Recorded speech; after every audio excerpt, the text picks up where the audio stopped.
And it's a very powerful idea because if it's right, it means that our whole picture of the universe is clouded by the fact that we're trapped on just a tiny slice of the higher dimensional universe.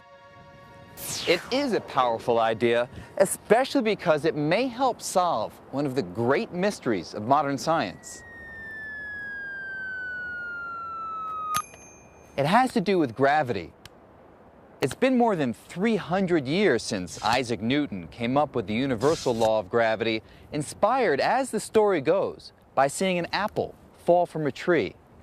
Today it seems obvious that gravity is a powerful force.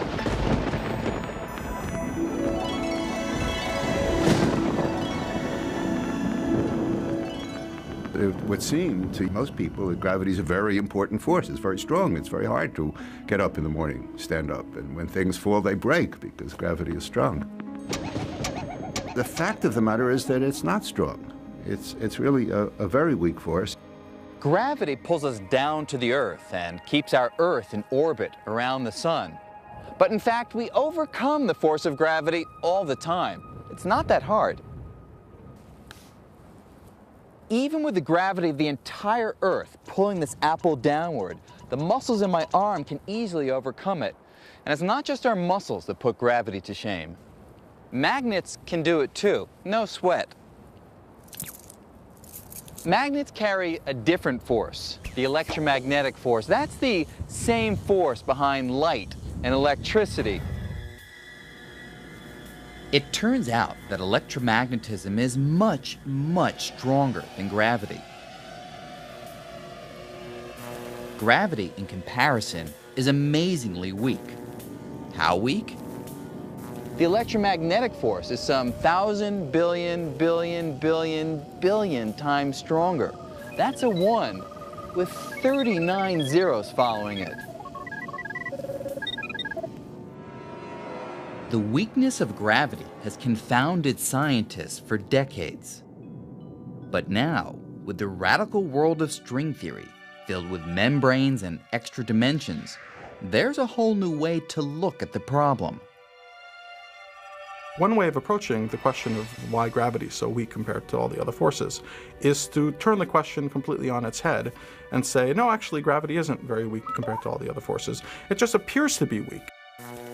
It may be that gravity is actually just as strong as electromagnetism, but for some reason, we can't feel its strength. Consider a pool table, a very large pool table. Think of the surface of the pool table as representing our three-dimensional universe, although it is just two-dimensional. And think of the billiard balls as representing atoms and other particles that the universe is made out of. So here's the wild idea. The atoms and particles that make up stuff in the world around us will stay on our particular membrane, our slice of the universe, just as the billiard balls will stay on the surface of the pool table. Unless you're a really bad pool player.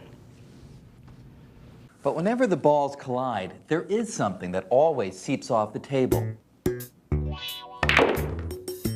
Sound waves. That's why I can hear the collision.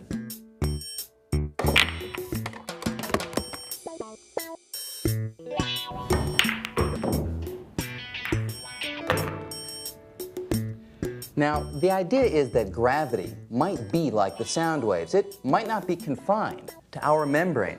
It might be able to seep off our part of the universe.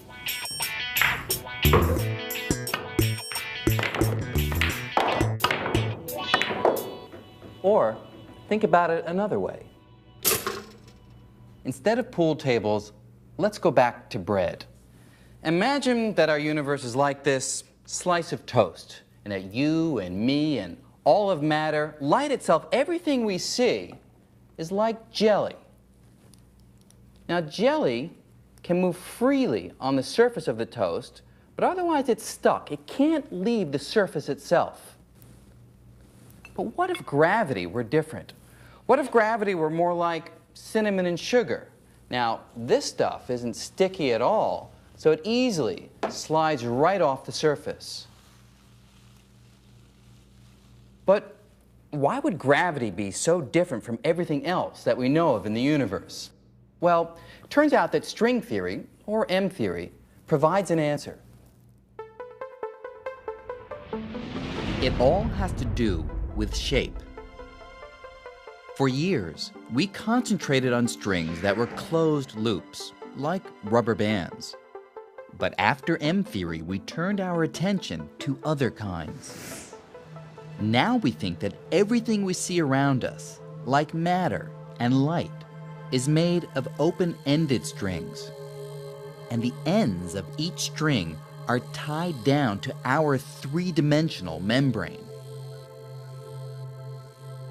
But closed loops of string do exist. And one kind is responsible for gravity. It's called a graviton. With closed loops, there are no loose ends to tie down, so gravitons are free to escape into the other dimensions, diluting the strength of gravity and making it seem weaker than the other forces of nature.